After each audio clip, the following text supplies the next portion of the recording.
नमस्कार साथियों। मैं अंशुल द्विवेदी आपका अपने इस एमपी एग्ज़ाम के यूट्यूब चैनल पे आप सभी का स्वागत करता हूं और आशा करता हूं कि आप सभी स्वस्थ होंगे, मस्त होंगे, ज़बरदस्त होंगे। हम बात करते हैं, मैं अभी आपके सामने आया हुआ हूं। क्यों आया हूं, उसका कारण क्या है, ये जानने की कोशिश करते हैं। सबसे पहले तो आज है 14 अगस्त और 14 अगस्त की सेकेंड शिफ्ट छूट चुकी है। तो 12, 13 और 14 3 दिन, अभी 3 दिन एग्जाम हो गया। 12 को हुआ, 13 को हुआ, 14 को हुआ। 12 को केवल 2 शिफ्टों में एग्जाम हुआ था, 13 को 3 शिफ्ट में हुआ, 14 को भी 3 शिफ्ट में ही होगा। तो अभी तक मेरे पास 12 की 2 शिफ्ट का, 13 तारीख की 3 शिफ्ट का, तीनों शिफ्ट का, और अभी 14 तारीख की 2 शिफ्ट का, मतलब कि 7 शिफ्ट का, 7 शिफ्ट का मेरे पास एग्जाम का एक बेहतरीन एनालिसिस है जो मैं आपके सामने पेश करने की कोशिश कर रहा हूं। और प्रतिदिन एनालिसिस ना करने का सबसे बड़ा कारण यह है कि इतना, मतलब इतने ज़्यादा यूट्यूब चैनल हैं कि मेरा प्रतिदिन या पर डे या हर शिफ्ट के बाद लाइव आके वीडियो वहाँ पे जाके बनाना या उनसे पूछना उतना ज़्यादा मुझे सही नहीं लग रहा, जितना कि मैं आपके सामने आपको एक बेहतरीन सा मैपिंग बना के, बेहतरीन सा एनालिसिस करके, आपको लिख के जो मैं बता देता हूँ, उससे बेहतरीन एनालिसिस मुझे लगता है कि मैं उनके सामने नहीं पूछ सकता। क्योंकि अगर किसी एक से पूछो तो दूसरा बोलता है, दो से पूछो दूसरा बोलता है, ठीक है। तो ये कई लोगों का मिक्सअप करके ये एनालिसिस बना हुआ है। और ये पहली बात तो ये जिन्होंने बताया उनका तो है ही, प्लस ये सबसे बड़ा कि ये एनालिसिस किन लड़कों के द्वारा मुझे दिया गया है। ये एनालिसिस है, ये ऐसे मेरे कुछ दोस्त हैं, कुछ भाई हैं मेरे, कुछ बंधु हैं मेरे, कि जिनके नंबर, पहला तो जिनका एग्जाम सेंटर सतना में था, सतना डिस्ट्रिक्ट में था, उनका ये एनालिसिस है। सबसे बड़ी बात, आदित्य कॉलेज, बिट्स कॉलेज और रामाकृष्णा कॉलेज और भी विकास सेंटर हैं, उनमें जिनके एग्जाम थे उनके द्वारा ये मुझे जानकारी प्राप्त हुई। और जिनका ये बताया गया एनालिसिस है उनका तो पहले मैं बता दूं कि जितने लोगों द्वारा मुझे बताया गया है, मेरे स्पेशल दोस्त जिनको मैंने फोन करके पूछा है, उन्होंने मुझे बताया, उनके सभी के 85+ नंबर हैं। उनके सभी के 85+ नंबर है, किसी के 86 है, किसी के 87 है, किसी के 88 है, किसी के 85 नंबर है। तो ये उनके द्वारा बताया गया एनालिसिस है। और वो इसके पहले भी एसएससी जीडी में और भी कई एग्जामों में वो क्वालिफाई कर चुके हैं और जिनका फाइनल लिस्ट में नाम अभी बचा हुआ है, तो उनके द्वारा बताया गया ये एनालिसिस सबसे बड़ी चीज मैं आपको बता दूं। तो मुझे ऐसा लगता है कि उनके द्वारा बताई गई जानकारी ये सही ही होगी, क्योंकि एक पढ़ा लिखा व्यक्ति जिस हिसाब से जानकारी दे सकता है, उतनी तैयारी अच्छे से ना कर पाने वाला व्यक्ति उतनी अच्छे से जानकारी आपको नहीं दे सकता है। चलिए हम सीधे अपने मुद्दे की बात पे आते हैं। तो सबसे बड़ी चीज ये कि 12, 13 और 14 की ऑल शिफ्ट का एनालिसिस है। जैसे कि मैंने ये पेज आपकी स्क्रीन पे लगाया हुआ है, इसमें लिखे हुए हैं सारे क्वेश्चन। फिर दूसरा आता है हम कि जिसके द्वारा एनालिसिस बताएगा उनके सभी के 85+ नंबर हैं। आप अगर बोलेंगे तो मैं सभी का एक एक करके नाम विथ रोल नंबर के साथ आपको बता दूंगा, आप चेक कर लेना बाद में उनका, ठीक है। अब हम बात करते हैं कि जो अभी का जो एनालिसिस, जो प्रतिदिन का जो एनालिसिस चला आ रहा है, जिस हिसाब से एसबी एग्जाम कंडक्ट करा रही है, नई एजेंसी के थ्रू एग्जाम हो रहा है, तो अभी तक 12, 13 जो 14 का जो एग्जाम हो, तो क्या इसमें एग्जाम के पैटर्न में चेंजेस आया, क्या आने वाले समय में एग्जाम के पैटर्न में चेंजेस होगा, इन सब तथ्यों के बारे में हम थोड़ा सा जानकारी करेंगे, अब बात करने की कोशिश करेंगे। सबसे पहले तो हम बात करते हैं 12, 13, 14 का जो एग्जाम हुआ। तो 14 तारीख के सेकेंड शिफ्ट अभी छूटा है थोड़ी देर पहले, तो मेरे एक दोस्त ने मुझे फोन करके बताया।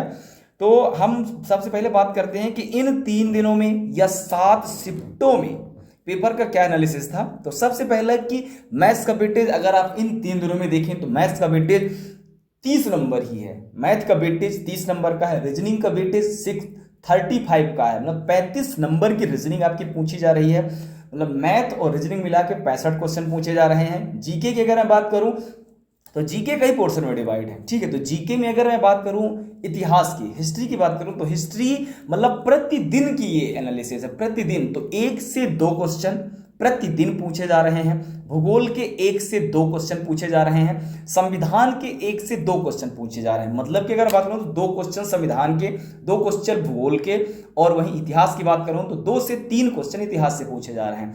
अब भूगोल में अगर मैं थोड़ा सा डीप जाने की कोशिश करूं तो भूगोल में जैसा कि उनके द्वारा मुझे पता चला तो नदी से क्वेश्चन सबसे ज्यादा पूछे जा रहे हैं। कौन सी नदी यहाँ पे बहती है, कौन सी नदी नहीं बहती है, कौन सी नदी इस स्टेट से होके जाती, कौन सी नदी, मतलब ये नदी किस किस राज्य को टच करते जाती है, इस नदी की लंबाई कितनी, इस नदी में कौन सा बांध बना हुआ है, ये आपको ठीक ढंग से देखना है। प्लस उसकी सहायक नदियां आपको देखना है। सहायक नदियां आपको देखना है, कौन सी नदी खंभात की खाड़ी में गिरती है, कौन सी नदी बंगाल की खाड़ी में गिरती है, ये आपको देखना है। कौन कौन से स्टेट को टच करते हुए जाती है, उस पर कौन कौन सी परियोजना, कौन कौन से बांध, ये सारी चीजें आपको देखना है, पहली चीज। ठीक है, फिर अगर हम बात करें कि संविधान, तो संविधान के 1 से 2 क्वेश्चन जैसा कि मैंने बताया, तो इसमें अभी तक के 7 शिफ्टों के एनालिसिस के हिसाब से ये पता चला कि इसमें जितने भी थे तो इसमें संशोधन से क्वेश्चन पूछे गए हैं।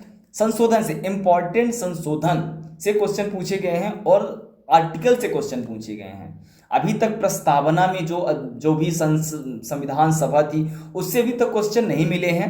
लेकिन ये ऐसा नहीं है कि आगे क्वेश्चन इससे नहीं बनेंगे, आगे क्वेश्चन जरूर बनेंगे, आगे क्वेश्चन जरूर बनेंगे। ना मैं कह सकता, ना आप कह सकते, ना ये कोई गारंटी लेके बोल सकता है क्वेश्चन नहीं बनेंगे। क्वेश्चन बनने की बहुत ज्यादा उम्मीद है ना। तो अभी तक के हिसाब से संविधान के अनुच्छेद और संशोधन क्वेश्चन संविधान से काफी ज्यादा पूछे जा रहे हैं। अब हम बात करते हैं एमपी जीके का वेटेज। तो एमपी जीके का वेटेज लगभग अगर मैं मान कर चलूं तो 3 से 4 नंबर का जीके है एमपी जीके का। अब उसमें भी कौन से क्वेश्चन पूछे जा रहे हैं, तो एमपी जीके की बात करूं तो भवन, अभिलेख, नदियां, एमपी की जो नदियां हैं, ठीक है, वो आपको पढ़ के जाना है। सबसे बड़ी चीज एमपी की नदियां पढ़ के जाना है। एमपी में जो अनुसंधान केंद्र है, सोयाबीन अनुसंधान केंद्र कई हैं ऐसे ना, तो आपको अनुसंधान केंद्र पढ़ के जाना है। प्लस आपको जिला पढ़ना है कि इस जिले की सीमा किस राज्य से लगती है, क्या इस जिले की सीमा इस राज्य से लगती है, इस संभाग में कौन सा जिला आता है, कौन सा जिला नहीं आता। और रही बात, तो मैं आपको बता दूं कि 13 से 14 तारीख को पैटर्न में थोड़ा सा चेंजेस ये हुआ है कि इसमें से नहीं वाले क्वेश्चन पूछे जा रहे हैं। नहीं मतलब कि इनमें से कौन सा नहीं है, तो 3 क्वेश्चन तो रहेंगे, 3 जो एग्जाम्पल ऑप्शन रहेंगे, 3 रहेंगे, लेकिन उनमें से चौथा आपको छांटना पड़ेगा कि ये नहीं है। तो नहीं वाले क्वेश्चन करके ज्यादा पूछे। जैसे मैं अगर बोलूं कि कृष्णा नदी कौन कौन से राज्य से होके बहती है, कावेरी नदी कौन कौन से राज्य से होके बहती है, ठीक है, नर्मदा नदी में जो परियोजनाएं कहीं चलती है, तो इंदिरा सागर परियोजना से कौन कौन से राज्य लाभान्वित हैं, समझ रहे हैं ना। तो ऐसे क्वेश्चन आपको देखना है, ऐसे क्वेश्चन पूछे जा रहे हैं इससे। ठीक है, अगर मैं कंप्यूटर की बात करूं तो 2 से 3 क्वेश्चन कंप्यूटर से पूछे जा रहे हैं। और कंप्यूटर से नॉर्मल क्वेश्चन, इनपुट आउटपुट से क्वेश्चन हो गए, है ना। नेटवर्क जो है, ठीक है, नेटवर्क से क्वेश्चन पूछे जा रहे हैं आपको, तो वो देखना। MS ऑफिस से क्वेश्चन, अच्छे क्वेश्चन बन रहे हैं। नेटवर्क और इंटरनेट, जैसा कि मैंने आपको बताया। कंप्यूटर की पीढ़ी से आपको क्वेश्चन पढ़ के जाना है, कौन सी पीढ़ी तक, पहला कंप्यूटर, दूसरा कंप्यूटर, तीसरा कंप्यूटर, है ना, सारी सुपर कंप्यूटर, सारी चीजें पढ़ना है, किसका प्रयोग किया जाता था पहली पीढ़ी, दूसरी पीढ़ी, तीसरी पीढ़ी में। ये सारे क्वेश्चन आपको बेहतरीन ढंग से देखना है। प्लस फुल फॉर्म पूछे जा रहे हैं, आपको फुल फॉर्म पढ़ना है। शॉर्टकट की पूछी जा रही हैं और पूछी जाएंगी आगे भी, तो ये चीजें आपको देखना है। एनालिसिस बताने का मेरा सीधा साधा मतलब है कि ये बताने का मेरा ये है कि ये पैटर्न आगे चलता है या नहीं चलता, ये मुझे नहीं पता, ना आपको पता, ना किसी को पता है। ठीक है, ये चीजें आपको देखना है, ये चीजें जरूर देखना है, लेकिन ऐसा नहीं कि ये चीजें देखना है तो केवल इन्हीं को देखना है। आपको इसके आगे भी सारी चीजें देखना है, जो सिलेबस में है वो आपको सारी चीजें देख के जाना है। आज नहीं तो कल वो पेपर में आएंगे ही आएंगे। और आपका पेपर कब है, ठीक है, तो ये जरूरी नहीं कि पेपर में इतनी ही चीजें पूछी जाएंगी, और पैटर्न चेंज करके और भी कई चीजें पूछ सकता है ना। तो ये चीजें आपको बेहतरीन तरीके से देखना है। अब हम बात करते हैं करंट अफेयर की। तो 2 से 3 नंबर की करंट अफेयर पर डे पूछी जा रही है और हर शिफ्ट में पूछी जा रही है। 2 से 3 नंबर की करंट अफेयर।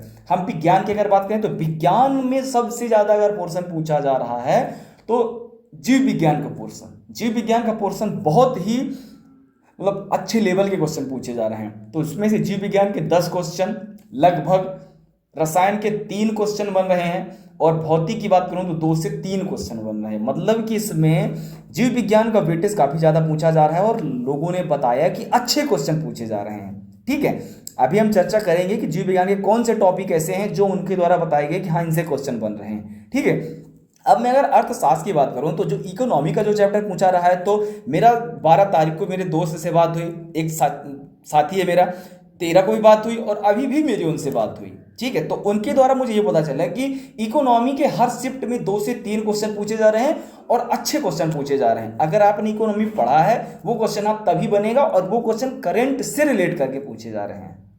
बड़ी बात, वो क्वेश्चन करंट से रिलेट करके पूछे जा रहे हैं, तो आपको सारी चीजें देख के चलना है। और उनमें से अभी तक जो क्वेश्चन पूछे गए तो रेपो रेट से क्वेश्चन ज्यादा पूछे गए हैं। ठीक है, ये 12 की शिफ्ट में पूछा गया था और 13 की एक शिफ्ट में इससे क्वेश्चन पूछा गया था। रेपो रेट प्लस मुद्रा और बैंकिंग से क्वेश्चन आपको पढ़ना है। मुद्रा एंड बैंकिंग से क्वेश्चन आपके बन रहे हैं, ये आपको अच्छे तरीके से देखना है। ठीक है, अब हम बात करते हैं लोक नृत्य। अभी हम जीके का पोर्शन कर रहे हैं, इसके बाद हम मैथ का देखेंगे, रीजनिंग का देखेंगे।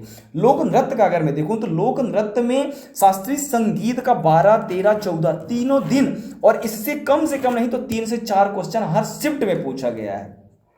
3 से 4 क्वेश्चन हर शिफ्ट में पूछा गया कि ये कहाँ का लोक नृत्य है, मुखौटा कहाँ का है, कुचिपुड़ी कहाँ का होता है, आंध्र प्रदेश का क्या है, उत्तर प्रदेश का क्या है, तमिलनाडु का क्या है, मोहिनीअट्टम का, मतलब क्वेश्चन को घुमा फिरा के पूछा जा रहा है। तो आपको लोक नृत्य, शास्त्रीय संगीत आपको पढ़ के जाना है, प्लस उनसे कौन से व्यक्ति संबंधित थे, वादक पढ़ के जाना है आपको। संगीत वादक जो भी थे, बांसुरी हो गए, तबला वादक हो गए, वायलिन वादक हो गए, ये आपको सारी चीजें पढ़ के जाना है। ठीक है, क्योंकि इनसे क्वेश्चन पूछे जा रहे हैं और आगे आने वाले शिफ्टों में इनसे क्वेश्चन पूछे ही जाएंगे। इनसे आगे वाले आने वाले शिफ्ट में क्वेश्चन पूछे ही जाएंगे। आज ये एनालिसिस देख के आप ये मत सोचना कि बस इतने ही क्वेश्चन पूछे जाएंगे, इतने ही पूछे जाएंगे, ईएसबी जो है तो यही रूल अपना फॉलो, नहीं, ऐसा नहीं है। ईएसबी हर एक दिन या हर दूसरे शिफ्ट में या हर 2 दिन बाद अपना पैटर्न चेंज करती है एग्जाम का, है ना। तो ये निश्चित नहीं कि आपके में यही पूछा जाएगा, लेकिन आपको ये चीजें अच्छे तरीके से आपको देखना है। ठीक है, शास्त्रीय प्लस अभी तक पुस्तक और रचना से आज की एक शिफ्ट में पुस्तक और रचना से क्वेश्चन पूछा गया था, तो आपको उसे भी देख के जाना है। प्लस राज्यों की जो सीमाएं हैं आपको उसको पढ़ना है। राज्यों की सीमाएं, उत्तर प्रदेश की सीमा किस किस राज्य से लगती है, कितने राज्यों से लगती है, राजस्थान की सीमा कितने राज्यों से टच होती है। अब ये तो ठीक टच होती है, लेकिन ये पूछा जा रहा है कि कौन सी सीमा, मतलब कौन सा राज्य टच नहीं होता है, तो आपको ये ठीक से ढंग से टच करके जाना है। ठीक है, विभाजन के पहले मध्य प्रदेश की सीमा कितने राज्यों से किससे किससे टच होती थी। ठीक है, ये आपने पढ़ा, किससे टच नहीं होती ये भी आपको पढ़ना है। ठीक है, स्थलबद्ध कितने राज्य हैं, उनकी सीमाएं किससे लगती हैं, किससे नहीं लगती, है ना। ये चीजें आपको देखना है, ये अच्छे क्वेश्चन में से होते हैं, क्योंकि 28 राज्यों के नाम याद करना ठीक है ना, लेकिन उनकी सीमाएं याद करना थोड़ा सा कंफ्यूजिंग भरा हो जाता है ना। तो ये चीजें आपको देखना है, अच्छे तरीके से आपको देखना है। ठीक है, अब हम बात करते हैं जो जीके कुछ और क्वेश्चन मैंने जो है तो 12 तारीख की शिफ्ट में देखा, 13 तारीख शिफ्ट में देखा, 14 की एक शिफ्ट में देखा।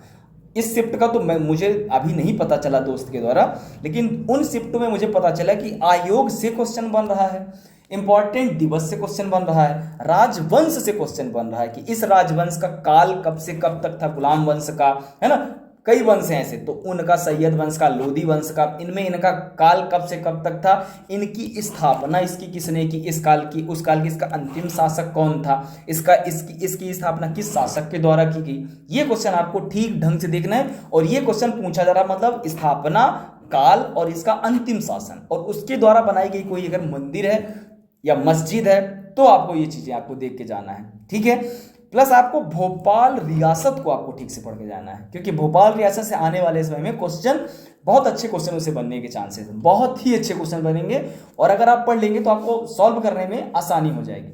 ठीक है, अब हम बात करते हैं कि ये हमारा जीके का पोर्शन हो गया, और मैं एक बात आपको बता दूं, अब हम अगर मैथ के पोर्शन, रीजनिंग के पोर्शन की बात करें तो सबसे पहले मैं आपको बात बता दूं कि मैथ में जो क्वेश्चन पूछे जा रहे हैं वो केवल 1 लाइनर क्वेश्शन पूछे जा रहे हैं। मतलब ऐसे क्वेश्चन जैसे अभी तक हमने देखा था कि क्वेश्चन थोड़ा सा मतलब क्वेश्चन की भाषा थोड़ा सा ज़्यादा 1, 2, 3 लाइनों में लिखी जाती, तो ऐसा अभी नहीं है, केवल 1 लाइनर में से पूछा जा रहा है। ना कहिए कि अगर 30 क्वेश्चन है तो 30 में से 2-3 क्वेश्चन का तो रहेगा ही, क्योंकि उनको तो टफ करेगा ही, लेकिन आपको उनको भी आपको करना है। ठीक है, क्योंकि कंपटीशन उन्हीं में है। 3 नंबर आप अगर आपसे नहीं बना तो कंपटीशन उसी में है, कंपटीशन उन 3 नंबरों को ही आपको गेन करना है, उसी में कंपटीशन है। ठीक है, क्योंकि 25 नंबर तो सभी के आएंगे मैथ में, लेकिन आपको 30 में 30 लाने की कोशिश करना है, रीजनिंग में 35 में 35 लाने की कोशिश करना है। तो आपको 5 से 7 नंबर के लिए ही आपको लड़ना है, सबसे बड़ी बात ये आती है। तो मैं अगर आप बात करूं कि रीजनिंग में से कौन से क्वेश्चन बन रहे हैं, रीजनिंग में कौन से चैप्टर से, तो सबसे पहले चैप्टर आता है कोडिंग डिकोडिंग से 6 से 7 क्वेश्चन बन रहे हैं, और ये 12, 13, 14 की अभी तक सेकंड शिफ्ट तक का एनालिसिस के हिसाब से 6 से 7 क्वेश्चन बन रहे हैं और अच्छे क्वेश्चन बन रहे हैं। आपको इसको पढ़ के जाना है, आपको मतलब कि इजेटी जो पढ़ा है आपने शॉर्टकट, उसको आपको रट के जाना है उसके द्वारा, है ना, रट के जाना है, तभी आप क्वेश्चन को तुरंत करेंगे। और एक बात मैं आपको बता दूं कि रीजनिंग जो आ रही है ना, थोड़ा सा टाइम टेकिंग आ रही है। मतलब रीजनिंग में क्वेश्चन तो इजी है, लेकिन क्वेश्चन को घुमा दे रहा है वो, है ना, तो इसमें टाइम लग रहा है। तो आपको मतलब जल्दी तुरंत करने की कोशिश करना है। आपसे अगर कोई टाइमिंग लग रहा है क्वेश्चन में, तो आपको उसको छोड़ देना है, मार्क कर देना है। अगर आपके पास टाइम बचता है तो उसे सॉल्व करना है, लेकिन सॉल्व जरूर करके आना है, ठीक है, क्योंकि निगेटिव मार्किंग नहीं है। कोडिंग डिकोडिंग से 6 से 7 क्वेश्चन, नंबर सिस्टम से 5 से 6 क्वेश्चन, दर्पण प्रतिबिंब से 80 क्वेश्चन बन रहे हैं। दर्पण प्रतिबिंब हो गया, और क्या हो गया, वाटर इमेज हो गई, है ना, तो इनसे आपके क्वेश्चन बन रहे हैं। जल प्रतिबिंब से भी वो आपको देखे जाना, अच्छे क्वेश्चन बन रहे हैं। लुप्त नंबर से क्वेश्चन बन रहे हैं। नंबर सीरीज आपको बेहतरीन पढ़ के जाना, नंबर सीरीज, क्योंकि नंबर सीरीज पीबी का सबसे, ईएसबी का फेवरेट है, और वो अच्छे क्वेश्चन नंबर सीरीज के देता है। और 1 से 2 क्वेश्चन तो ऐसे होते हैं कि आदमी से बनता ही नहीं, आप उसमें 10 मिनट, 12 मिनट, 15 मिनट भी दे दो अगर, तो भी कम होता है वो, ठीक है। तो आपको ये पढ़ के जाना है। डाइस पासा आपको पढ़ के जाना है, बंद पासा, खुला पासा दोनों पढ़ के जाना है, क्योंकि अभी तक जो आया तो बंद पासा से आया है, खुला पासा, ओपन पासा भी आने की चांसेस है, ये आपको पढ़ के जाना है। आज 14 तारीख की एक शिफ्ट में आया था पासा का, और कल की एक शिफ्ट में आया था, शाम वाली एक शिफ्ट में क्वेश्चन आया था पासा का, ये आपको देखना है। 2 क्वेश्चन आए थे। रैंकिंग, और रैंकिंग से क्वेश्चन आपको पढ़ के जाना है, प्लस रैंकिंग में ओवरलैपिंग का क्वेश्चन पढ़ के जाना है। रैंकिंग में आपको ओवरलैपिंग का क्वेश्चन पढ़ के जाना है। क्वेश्चन बन रहे हैं उससे भाई साहब, तो उससे 3 क्वेश्चन उससे बन रहे हैं, तो आपकी यही नंबर आप गेन कराएंगे। अगर आपने रैंकिंग अगर सिंपल पढ़ा है तो थोड़ा सा हार्ड पढ़ने की कोशिश कीजिए, ठीक है। अगर आपने बैठक व्यवस्था अगर सिंपल पढ़ा है, केंद्र की ओर मुख करने वाला, तो आप अपोजिट भी पढ़ लीजिए, क्योंकि ये ईएसबी है, इसका कोई भरोसा नहीं कैसे क्वेश्चन दे देगा ये, ठीक है, कैसा पैटर्न कब चेंज कर देगा। तो आपको अपोजिट डायरेक्शन भी पढ़ के जाना है। रैंकिंग में आपको ओवरलैपिंग भी पढ़ के जाना है, आपको याद रखना है आपको ये। इससे 2 से 3 क्वेश्चन बन रहे हैं। मिसिंग नंबर, जैसा कि मैंने बताया, तो 2 क्वेश्चन इससे बन रहे हैं। लेटर सीरीज से क्वेश्चन बन रहे हैं, और तगड़े क्वेश्चन बन रहे हैं, मतलब इजी क्वेश्चन, तगड़े का मतलब इजी क्वेश्चन बन रहे हैं, और 3 से 4 क्वेश्चन बन रहे हैं। 4 से 5 क्वेश्चन में बोल दूं तो कम है, ठीक है। बेसिक नंबर अल्फाबेटिकल वाले आप समझ गए ना, लेटर सीरीज कैसे, ए डैश फिर बी फिर डैश दे दिया, मतलब उनका कुल मिला कितने लिखे हुए हैं ये, उनका आप क्या कर लो, उनका मल्टीप्लाई अगर 12 है तो 3 या 4, उनका गैप या तो 3 का होगा या 4 का होगा, ऐसे वाले आपने पढ़ा होगा, मैं ऐसी उम्मीद करता हूँ। ये आपको सीखना है। ब्लड रिलेशन से अच्छे क्वेश्चन आ रहे हैं, ब्लड रिलेशन से तगड़े क्वेश्चन आ रहे हैं। इशारे वाले क्वेश्चन, इमेज वाले क्वेश्चन, की एक इमेज की तरफ इशारा करके, ठीक है, और मतलब अच्छे क्वेश्चन बोला जाऊं मैं, अच्छे क्वेश्चन आ रहे हैं, क्वेश्चन घुमाऊ क्वेश्चन आ रहे हैं, लेकिन आप कर जाएंगे। 5 से 6 क्वेश्चन आ रहे हैं। बैठक व्यवस्था का मैंने बताया कि आपने सीधा पढ़ा है, अपोजिट भी पढ़ के जाना है। 8 लोग अगर केंद्र की ओर मुख करके बैठे हैं, तो आपने सिंपल पढ़ा है, केंद्र की ओर 8 लोग मुख करके बैठे हैं, उसे बोल कि 4 अपोजिट बैठे हैं बाहर की तरफ मुंह करके, और 4 केंद्र की तरफ मुंह करके बैठे हैं, तो ये क्वेश्चन पढ़ के जाना, क्योंकि ये क्वेश्चन अपने आप में थोड़ा सा टफ हो जाता है, पढ़ के जाना है आपको। आकृति काउंटिंग आपको पढ़ के जाना है। आकृति काउंटिंग, अच्छी आकृति काउंटिंग आती है, इसलिए आपको आकृति काउंटिंग आपको ठीक से देख के जाना है, ठीक है। अब आती है कि मिसिंग आकृति आती है, कि आधी आकृति बनी हुई है, एक कोने की आकृति गायब कर देगा, बीच की आकृति गायब कर देगा, तो 4 ऑप्शन है, उसमें से कौन सी आकृति पूरी करेगी, ये आपको पढ़ के जाना है। इससे 2 से 3 क्वेश्चन इसे बन रहे हैं, और तगड़े क्वेश्चन बन रहे हैं। ये गलत होने के चांसेस रहते हैं, लेकिन आपको ध्यान से करना है। अगर अभी आप प्रैक्टिस कर लेंगे तो आपके गलत नहीं होंगे। प्लस कथन निष्कर्ष से अगर मैं बात करूं, तो कथन निष्कर्ष शुरू की एक शिफ्ट में तो क्वेश्चन नहीं बना था, लेकिन 12 के बाद से फिर सेकेंड शिफ्ट में 12 के 13 को 14 को सभी शिफ्टों में कथन निष्कर्ष के क्वेश्चन और अच्छे क्वेश्चन बने हैं। और इसमें क्वेश्चन कैसे बने, पहले तो सिंपल क्वेश्चन एक बना है, फिर और जो एक या 2 क्वेश्चन बने हैं वो या तो नहीं या तो वाले क्वेश्चन बने हैं, ये आपको पढ़ना है। न्याय निगमन से एक क्वेश्चन अभी तक बना है, न्याय निगमन से, कथन निष्कर्ष से, कथन शीर्षक जो होता है, इनसे क्वेश्चन आपको देख लेना है, ठीक है। क्वेश्चन इजी आता है। रीजनिंग में 35 में 35 नंबर कहीं आपके नहीं जाना चाहिए। रीजनिंग में 35 में सिर्फ 35, क्योंकि कंपटीशन इसी में है। 30 तो हर व्यक्ति ला लेगा रीजनिंग में, मैथ में 25 हर व्यक्ति ला लेगा, लेकिन 5 नंबर जो उसमें और 5 नंबर जो इसमें ज्ञान मतलब गेन करेगा, उसी के नंबर 85 रहेंगे, ठीक है। ये हो गया। ये मैंने किसकी बात की है, ये मैंने किया रीजनिंग की बात। तो रीजनिंग में आपको ये चीजें देख के जानी है। और सबसे बड़ी बात, ठीक है, पहले मैथ की देख लेते हैं, फिर एक बात मैं और आपको बता रहा हूं। अब मैथ में देख लेते हैं। तो मैथ में 12 तारीख के शिफ्ट की अगर हम बात करें, 13 की बात करेंगे और 14 की बात करें, तो सबसे ज्यादा अगर अभी तक कोई क्वेश्चन पूछा गया है तो सीआई का क्वेश्चन सबसे ज्यादा पूछा गया है, सीआई का। लेकिन आपको सीआई तो पढ़ना हो, सीआई एडवांस लेवल की, मतलब अच्छी सीआई पूछी गई है। चक्रवृद्धि ब्याज, अच्छे लेवल के चक्रवृद्धि ब्याज क्वेश्चन पूछा गया, आपको अच्छे तरीके से देखना है। एसआई के आपको एडवांस क्वेश्चन देखना है, बोले तो आपको सीएचएसएल के क्वेश्चन देखना है। एसएससी सीएचएसएल के आपको क्वेश्चन सॉल्व करना है इसको, ठीक है। ये क्वेश्चन आपको मिलेंगे उसमें। एज के क्वेश्चन आ रहे हैं, 1 से 2 क्वेश्चन आ रहे हैं, एज से अच्छे क्वेश्चन आ रहे हैं। प्रैक्टिस आप करेंगे तो आपसे बनेगा। अच्छे क्वेश्चन मतलब अच्छे क्वेश्चन एज के आ रहे हैं।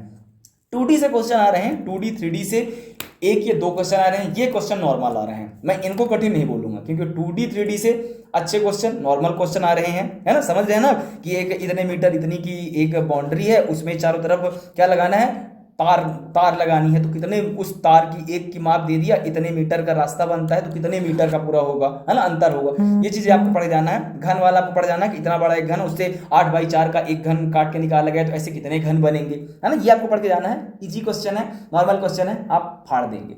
लाभ हानि की हम बात करते हैं तो लाभ हानि के 2 क्वेश्चन बन रहे हैं। सरलीकरण की अगर हम बात करें तो 4 से 5 क्वेश्चन बन रहे हैं, बहुत अच्छे क्वेश्चन बन रहे हैं। आपको प्रैक्टिस करके जाना है। सिंप्लीफिकेशन पावर वाले, घात वाले बन रहे हैं, जैसे 815 की पावर 900 कर दिया, ठीक है, फिर भागे उसके कर दिया 7, या फिर इसमें नीचे बढ़ा दिया। अच्छे क्वेश्चन, माइनस में पावर दे रहा है, सीख के जाना है आपको। परसेंटेज के अच्छे क्वेश्चन बन रहे हैं, 4 क्वेश्चन आपके बन रहे हैं कि उम्मीदवार वाले क्वेश्चन, चुनाव वाले जो आपने पढ़ा, पास फेल वाले क्वेश्चन आपको पढ़ के जाना है, ठीक है। आय वाले पढ़ के जाना है कि इसकी आय इतनी थी, इतना इसमें, इतना इसमें खर्च किया, टोटल उसके पास इतनी आय बची, तो दान में कितना दिया, ये आपको क्वेश्चन पढ़ के जाना है। विभाज्यता के, डिविजिबिलिटी के आपको जो है तो पढ़ के जाना है। 2 क्वेश्चन अच्छे क्वेश्चन पूछे हैं, बस नियम पढ़ लेना है यार, सब कर लोगे। बस नियम पढ़ने की कोशिश करना है ना। हर क्वेश्चन आदमी नहीं पढ़ता है, नियम पढ़ना है, और नियम पढ़ लोगे तो सब कर जाओगे, है ना। जैसा बोलो वैसा करके देखना, फिर वो देखना। ट्रेन का आपको पढ़ के जाना है। इजी क्वेश्चन आ रहे हैं, दोनों एक दिशा में या विपरीत वाले क्वेश्चन आपको पढ़ना है। एक दिशा की चाल दी रहेगी या खंभे की, मतलब कुछ भी बोल सकता है यार, वो एस भी है, ठीक है। अगर आपने प्रीवियस ईयर का पेपर सॉल्व किया तो आपको पता होगा, या आपने इसके पहले आबकारी का पेपर सॉल्व किया होगा तो आपको बनेगा। पटवारी का पेपर सॉल्व किया होगा तो देख लीजिए आप कैसा पैटर्न पूछता है ना। ये आपको पढ़ के जाना है। क्षेत्र मिति से मैंने बताया कि 1 से 2 क्वेश्चन पूछते हैं। चलिए ठीक है, अब इसमें से क्या हो गया कि ये हो गया। अब मैं एक बात आपको बताऊं कि जो जीव विज्ञान है, तो जीव विज्ञान से किन किन चैप्टरों से क्वेश्चन बन रहा है। तो जीव विज्ञान से कोशिका विभाजन अच्छे से पढ़ना है, विटामिन, मानव रोग, जंतु कार्यकी, वैज्ञानिक नाम, पादप जगत। फिर रिपीट कर देता हूं मैं, कोशिका विभाजन, विटामिन पढ़ के जाना है भैया, विटामिन ABCDFK, इनका नाम, वैज्ञानिक नाम इनका, इनसे कौन सा रोग होता है, क्या खाने से ठीक होते हैं, ये क्या होता है इसमें, इसके इनके खोजकर्ता कौन है, बेहतरीन पढ़ के जाना है आपको। ये जंतु कार्यकी पढ़ के जाना है, पादप जगत पढ़ के जाना है, वैज्ञानिक नाम पढ़ के जाना है, ये चैप्टर पढ़ के जाना है। और रही बात, अब मैं आपको बता दूं एक फाइनल कि जो आपका जो पेपर आ रहा है वो पेपर मिक्सअप पेपर आ रहा है। मतलब ऐसा नहीं है कि मैथ का दे दिया 30 क्वेश्चन, रीजनिंग के दे दिया 35 क्वेश्चन, फिर 30 क्वेश्चन दे दिया किसके, जीके के दे दिया, ऐसा बिल्कुल भी नहीं है। वो पेपर का अलट पलट के पेपर दे रहा है। मतलब समझ रहे हैं ना कि पहले उसने रीजनिंग दे दिया 10 नंबर की, फिर उसने मैथ दे दिया 10 नंबर की, फिर उसने रीजनिंग दे दिया 20 नंबर की, फिर जीके दे दिया 10 नंबर का, फिर उसने रीजनिंग दे दिया, फिर मैथ दे दिया। मतलब ऐसा पैटर्न आ रहा है ना। तो ये कोशिश, अगर जिस व्यक्ति की रीजनिंग अच्छी है, रीजनिंग पहले सॉल्व करने की कोशिश करो आप, पूरी रीजनिंग जितने भी है रीजनिंग के पूरे क्वेश्चन सॉल्व करने की कोशिश करो। अगर मैथ पास है उसको नेक्स्ट करो, उससे बाहर आओ आप, ठीक है। और फिर रीजनिंग के पहले पूरे क्वेश्चन सॉल्व करो। अब मैथ अच्छी है तो मैथ रीजनिंग दोनों को सॉल्व करने की बेहतरीन, मतलब जो आता जाए पूरा सॉल्व करने की कोशिश करो। मतलब ऐसा है कि कुल मिला के स्कोर 85, अगर ऐसा रूल अगर फॉलो करते हो तो 85 स्कोर लिख के ले लो, 85 स्कोर आना तय है, ठीक है। और रही बात करंट अफेयर की, तो मैंने बताया जरूर है, लेकिन करंट अफेयर के प्रति उतना आपको फोकस नहीं होना, क्योंकि 1 से 2 क्वेश्चन पूछे जा रहे हैं। अगर आप में है क्षमता पढ़ लेने की, आप पढ़ सकते हैं, बेशक आप पढ़िए और बेशक आपको नंबर मिलेंगे उसके। ये तो आपकी मेहनत के ऊपर है कि आप कैसा कितना कर पा रहे हैं, ठीक है। और सभी क्वेश्चन 1 लाइन में पूछे जा रहे हैं। क्वेश्चन जो है तो कैसे है, मिक्सअप क्वेश्चन है, ठीक है। तो ये मैंने 12, 13, 14 का बताया ये एनालिसिस। ये एमपी एग्जाम का यूट्यूब चैनल है मेरा। ये ऐसी रोचक एनालिसिस, रोचक खबरें, जब तक एमपी पुलिस का एग्जाम कंडक्ट पूरा नहीं हो जाता है तब तक मैं ऐसे एनालिसिस लाता रहूँगा। आशा करता हूँ कि ये वीडियो आपको पसंद आएगी, आप अपने दूसरे भाई तक पहुँचाने का कष्ट करोगे, और चैनल को सब्सक्राइब जरूर करवाया करो यार, है ना। चैनल आप सब्सक्राइब करते हो तो मुझे अच्छा लगता है, मेरे सब्सक्राइबर बढ़ते हैं, मुझे अच्छा लगता है, क्योंकि मैं आपके लिए अगर इतना अच्छा एक कंटेंट बना के अगर लाया हूँ तो ये हो सकता है मैंने इसमें कितना टाइम दिया होगा, तब मैं ये बना के लाया हूँ। अच्छा, ये मैंने एक साइड में लिखा है, ये नाव धारा प्रायिकता, इसका मतलब ये मैंने साइड में क्यों लिखा है, ये कि अभी तक इनके क्वेश्चन नहीं बने, लेकिन आने वाले शिफ्टों में इनसे क्वेश्चन बनेंगे, इसलिए आपको इनको पढ़ के जाना है, और इनको आपको अच्छे से पढ़ना है। कौन से हैं? नाव धारा को पढ़े जाना है, नॉर्मल क्वेश्चन आते हैं आप कर लोगे, प्रायिकता नॉर्मल आती है। आपको क्या पढ़ना है? सिक्के पढ़ना है, ताश पढ़ना है, आपको बॉल पढ़ लेना है आपको, ठीक है, और संचय क्रमचय आपको पढ़ना है, बेहतरीन तरीके से आपको पढ़ लेना है, ठीक है। ये हो गया, ताश हो गया, और ठीक है, ये हो गया, है ना, सिक्के हो गया, ये आपको पढ़ना है। और फिर क्या है कि आपको पढ़ना है, सांख्यिकी पढ़ना है, माध्य माध्यिका बहुलक, है ना, ये आपको पढ़ना है, अच्छे तरीके से पढ़ना है, इनसे क्वेश्चन पूछेंगे। नाव धारा आपको देखना है, ज्यामिति आपको देखना है, क्योंकि आने वाले समय में ज्यामिति से 2 से 3 क्वेश्चन बनेंगे, 2 से 3 क्वेश्चन ज्यामिति से बनेंगे। आपको बहुपद पढ़ना है, बहुपद से भी क्वेश्चन नहीं मिले हैं, लेकिन बहुपद से क्वेश्चन बनेंगे। पिछले साल का प्रीवियस ईयर का पेपर उठा के देख लो, बहुपद के क्वेश्चन बने थे भैया, बीच से बहुपद के क्वेश्चन बनने शुरू हो गए थे, और अच्छे तगड़े क्वेश्चन बने थे, क्योंकि हम लोग पढ़ के नहीं गए थे बहुपद आपको पढ़ के जाना है, प्लस आपको मिश्रण पढ़ के जाना है, मिश्रण से क्वेश्चन बनेंगे, मिश्रण जल वाटर, है ना, ये आपको पढ़ के जाना है। त्रिकोणमिति आपको पढ़ना है भैया, त्रिकोणमिति आपको ठीक से पढ़ना है, क्योंकि इससे क्वेश्चन आने वाले समय में बनेंगे। 85 स्कोर तभी होगा जब ये सारे चैप्टर एकदम कंप्लीट रहेंगे आपके, ठीक है। ऐसे ही मेरे साथ चैनल पे बने रहें, अपनी मुस्कान बरकरार रखें, 85 प्लस नंबर लाएं, मेरे चैनल पे फिर मुझे बताएं कि हाँ सर हमने ऐसा किया तो हमारे 85 नंबर आए। सर नहीं, भैया ही बोल रहे हैं यार। चलो ठीक है, धन्यवाद।